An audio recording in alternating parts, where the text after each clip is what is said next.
Yesterday's prophecies, today's headlines. This is the Hal Lindsey Report. And now, Hal Lindsey.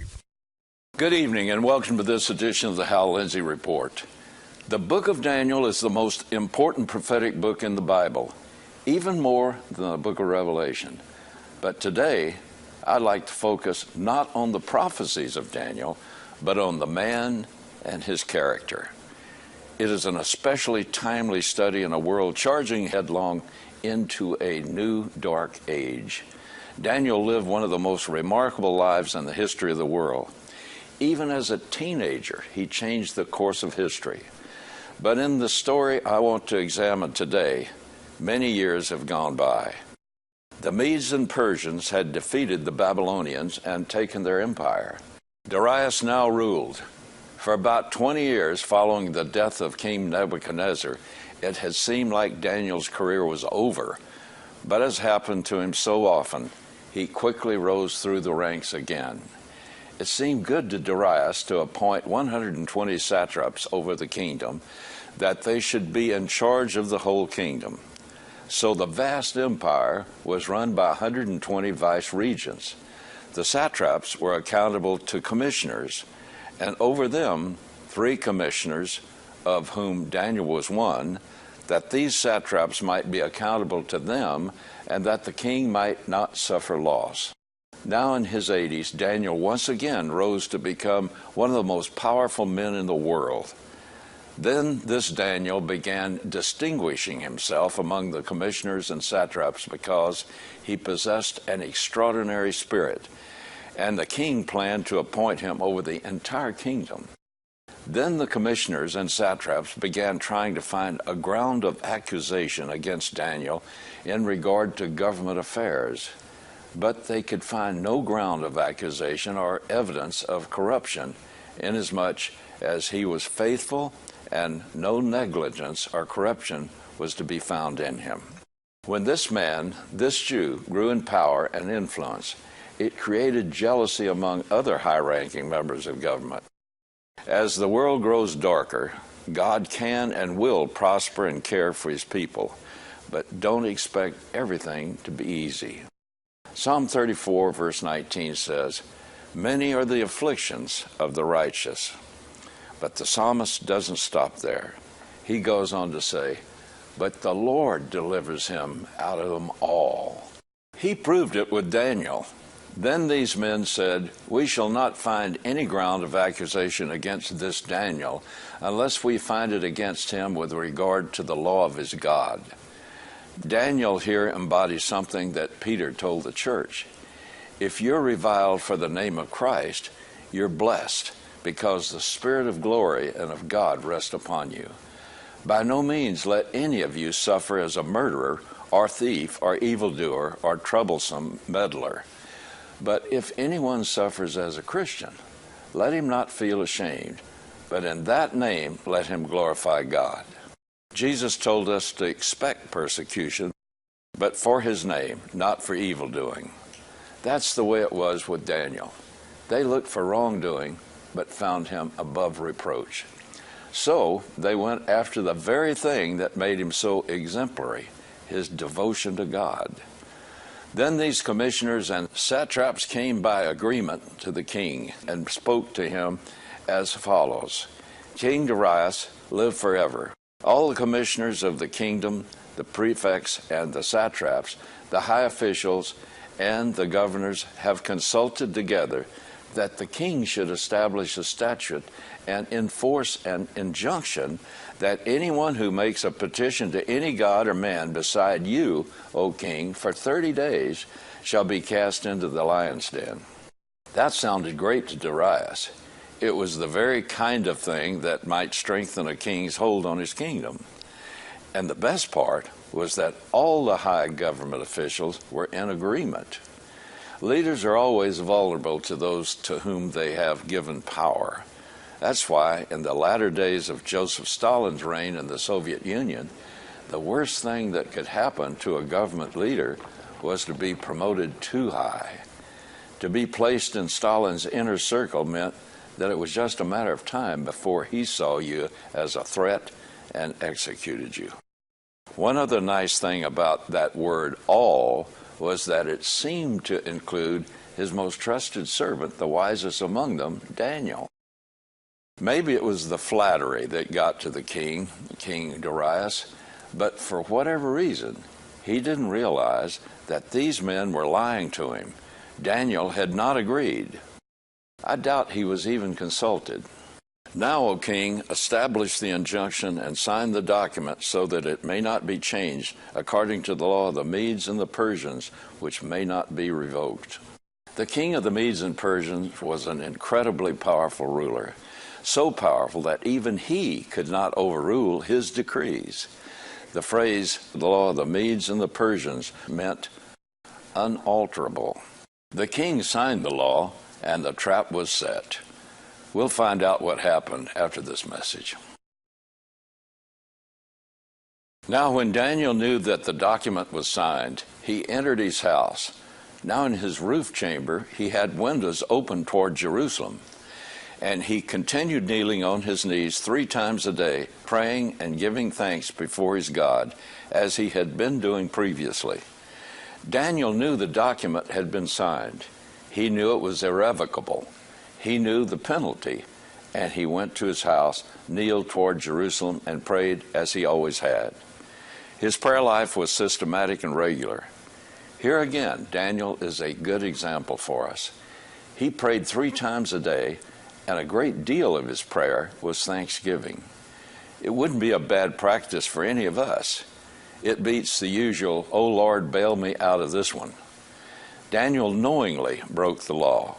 The Bible teaches us to respect and usually to adhere to the laws of man. Jesus paid his taxes even to an extremely corrupt government. Paul taught that God uses human law enforcement for our protection. Romans 13:4 in the Living Bible says, "The policeman is sent by God to help you. But if you're doing something wrong, of course you should be afraid. But what if there is a direct contradiction between man's law and God's? Which one do you follow?" Acts chapter 5 tells us about Peter and others being brought before the high priest and his council. The high priest questioned them, saying, "We gave you strict orders not to continue teaching in this name, and behold, you have filled Jerusalem with your teaching, and intend to bring this man's blood upon us." But Peter and the apostles answered and said, "We must obey God rather than man." We should determine to be like Peter and Daniel. It isn't about us, so we don't need to be making a big show to bring attention to ourselves. But we must pray especially when the law says we may not. And we will preach even when the whole world demands our silence. Daniel didn't do anything violent. He didn't become a terrorist, but he did practice civil disobedience. Then these men came by agreement and found Daniel making petition and supplication before his God. Notice how their plan depended on Daniel's faithfulness. It says a great deal about Daniel's character that they knew he would continue to pray. They knew he wouldn't hide his prayer by closing up his house. They knew he would do as he had always done. Then they approached and spoke before the king about the king's injunction. "Did you not sign an injunction that any man who makes a petition to any god or man beside you, O king, for 30 days is to be cast into the lion's den?" The king answered and said, "The statement is true, according to the law of the Medes and Persians, which may not be revoked." Then they answered and spoke before the king, "Daniel, who is one of the exiles from Judah, pays no attention to you, O king, or to the injunction which you signed, but keeps making his petition 3 times a day." Then as soon as the king heard this statement, he was deeply distressed and set his mind on delivering Daniel. And even until sunset, he kept exerting himself to rescue him. In a moment of self-absorbed stupidity, King Darius' ego had been fooled by flattery. But the moment he heard the accusation against Daniel, he realized how foolish he had been. He worked the rest of the day trying to find a way out of the mess he had gotten himself and his friend Daniel into.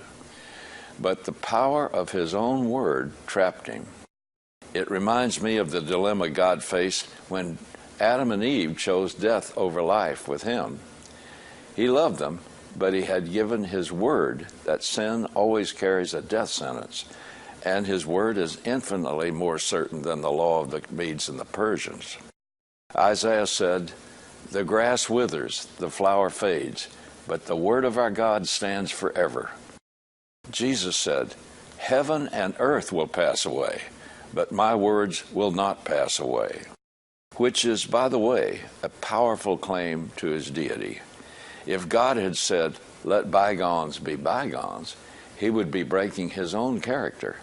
God had to find a way to justly pay for our sins so that he could freely forgive those sins apart from our merit. And that's what the cross was all about. Once a man sinned, an impossible barrier was raised between him and God. Nothing man could do would produce a righteousness acceptable to God's absolute righteousness. So in God's infinite wisdom, he devised a way for his love to deliver sinners from his wrath while not compromising his righteousness and justice. Jesus Christ took upon himself a true human nature, lived as a true man, never once sinned, and therefore he qualified to take the penalty for our sins. He died in our place and secured a true forgiveness for each one who will receive it as a gift. Salvation cannot be given if any human merit is attached to it. Salvation is an absolute gift.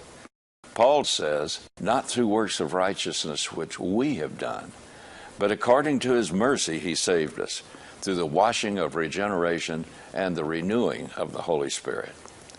We can only approach God by means of his grace. Now, when something is given by grace, it cannot be given on the basis of any merit in the recipient.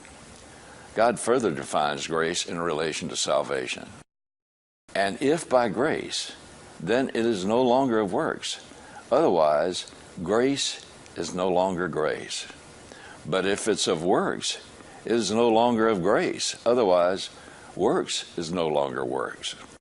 God shows here that grace and works have mutually exclusive meanings. This is so important for each one of us to understand when we receive the good news of salvation through Christ. God puts it all together through Paul. "For by grace you have been saved through faith, and that not of yourselves. It is the gift of God, not as a result of works, that no one should boast." Grace means something given that cannot be deserved. If you think you deserve it in any way, it can't be given by grace. The main purpose of God giving his law through Moses was to show mankind how impossible it is to be saved by keeping the law. In the Sermon on the Mount, Jesus showed what keeping the law meant before God. He showed that keeping it meant not only obeying it outwardly, but in the motives of your heart. For instance, he showed that keeping the law regarding adultery meant not only doing it physically, but also not doing it in the desires of your heart. Then the Apostle James brings out the total hopelessness of seeking salvation by works. "For whoever keeps the whole law, yet stumbles in one point, he is guilty of all." We receive the gift of salvation by means of grace, which allows for no human merit. And we receive salvation through the agency of faith, which is the one thing we can do that has no merit in it. Faith simply receives the work of Christ, who totally purchased our salvation through his death in our place. And even the faith is declared to be a gift of God along with salvation. Read it carefully. So we cannot even boast that we somehow cranked up faith. There are going to be all kinds of people in heaven, but there will not be any boasters. I'll have more on this after this break. Now it's fascinating that King Darius faced a dim reflection of God's great dilemma. Darius wanted to save Daniel, but he could not break the law of the Medes and Persians. Today, we see politicians changing laws to suit their political purposes, but in those days, everyone was a fundamentalist. King Darius spent the rest of the day, right up to the deadline, which was sunset, trying to find a way to rescue Daniel. Then the politicians came back eager for their 150 pounds or so of flesh. They said, "Recognize, O king, that it is a law of the Medes and Persians that no injunction or statute which the king establishes may be changed." With great reluctance, the king did as the law demanded. He gave orders, and Daniel was brought in and cast into the lion's den. Now things started to get really interesting. Darius had been thinking about this all day long. He probably consulted law professors and legal experts only to learn again that there was no way out. But during the day, something else occurred to the king. What about Daniel's God? He knew Daniel, the quality of his life and the quality of his mind. He knew that Daniel's faith was not just a tradition for him, but a living relationship with a being that Daniel fully trusted. So the king spoke and said to Daniel, "Your God, whom you constantly serve, will himself deliver you." Darius couldn't rescue Daniel. He spent the whole day trying, and he couldn't do it. So at last, he does the only thing left to him. He trusts Daniel's God, the God of Abraham, Isaac, and Jacob. Why did God let this happen to Daniel? Because Daniel's response created a fabulous lesson for all who would hear the story, and especially for Darius. He was the first king of the Persian Empire. He had many gods. He knew there was something unusual about the God Daniel worshipped. He had probably heard some of the amazing stories recounted earlier in the book of Daniel. And he certainly had seen the amazing life that Daniel lived before him. Even so, he had not come to the conclusion that Daniel served the one true God until sometime that night. And here he makes a remarkable profession of faith. "Daniel, your God will himself deliver you." And a stone was brought and laid over the mouth of the den, and the king sealed it with his own signet ring and with the signet rings of his nobles, so that nothing might be changed in regard to Daniel. Now, the irrevocable law of the Medes and Persians will stand as a witness to the power of God. By using his seal and that of his nobles, Darius ensured the integrity of the miracle.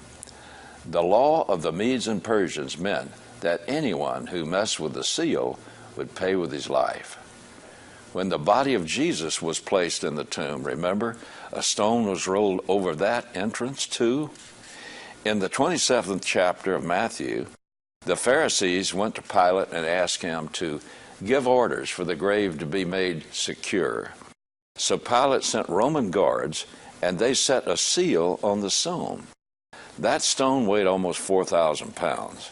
The seal it bore was that of the Roman Emperor Tiberius Caesar. But in spite of all man's machinations, God raised Jesus from the dead. And when the angels rolled back the stone, it wasn't to let Jesus out. It was so everyone could see that he was already gone. In Daniel, we have a type of that, a foretaste. Here's Daniel in the place of death. Those weren't kiddies he was with in there. This was a form of execution, and like all executioners, these Persians knew their job. They didn't put well-fed cats in the den with Daniel, but hungry lions, violent and ferocious.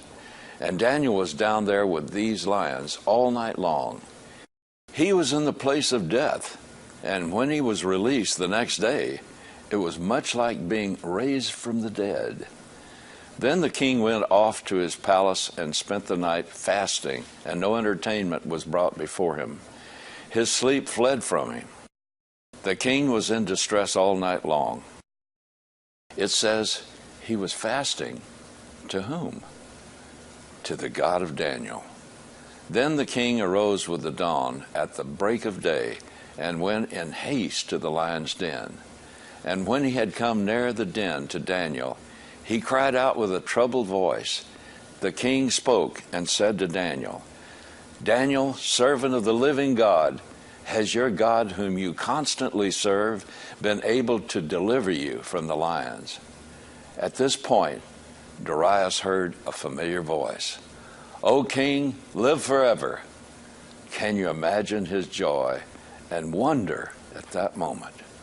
Daniel said, My God sent his angel and shut the lions' mouths, and they have not harmed me, inasmuch as I was found innocent before him, and also toward you, O king, I have committed no crime. Then the king was very pleased and gave orders for Daniel to be taken up out of the den. So Daniel was taken up out of the den, and no injury whatever was found on him, because he had trusted in his God. The king thought that it would be Daniel's service to God that would save him. He had said, Your God, whom you constantly serve, will himself deliver you. And when he came the next morning, he asked, Has your God, whom you constantly serve, been able to deliver you? But when he wrote down his story, Daniel made it clear that this was not a deliverance based on his works, but his faith. It was because he trusted in his God. That trust did not mean he knew for sure the lions would not consume him. Many decades before, his friends, famously known by their Babylonian names, Shadrach, Meshach, and Abednego, were about to be thrown into King Nebuchadnezzar's fiery furnace. They expressed the faith Daniel must have had going into the lion's den. They said, O Nebuchadnezzar, we do not need to give you an answer concerning this matter. If it be so, our God whom we serve is able to deliver us from the furnace of blazing fire, and he will deliver us out of your hand, O king. But even if he does not, let it be known to you, O king, that we are not going to serve your gods or worship the golden image that you have set up. To those who espouse positive confession, it might not sound right for Shadrach and company to say, but even if he does not deliver us. In reality, that was one of the greatest confessions you will ever hear.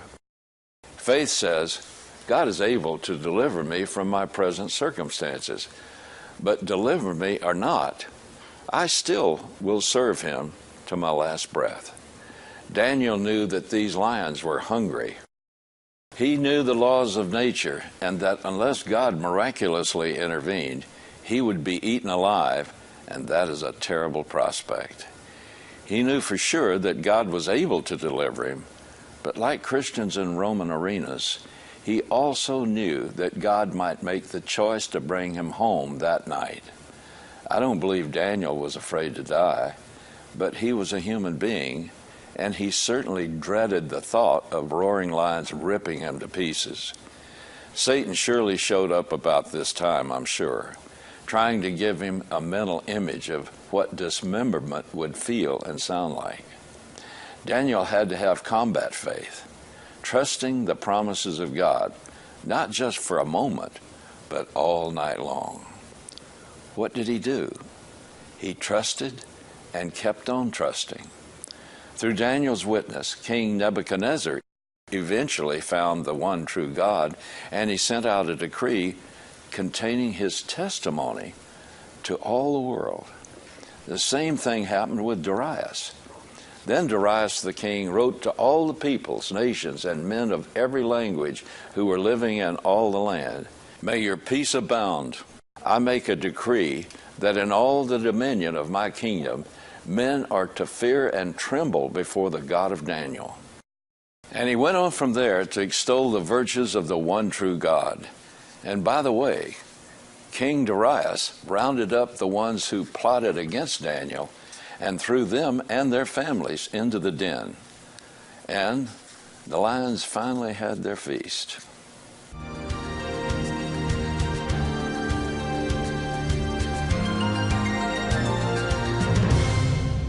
You can't lose if you claim the promises of God and keep trusting Him. That's it for tonight. God willing, I'll see you next week.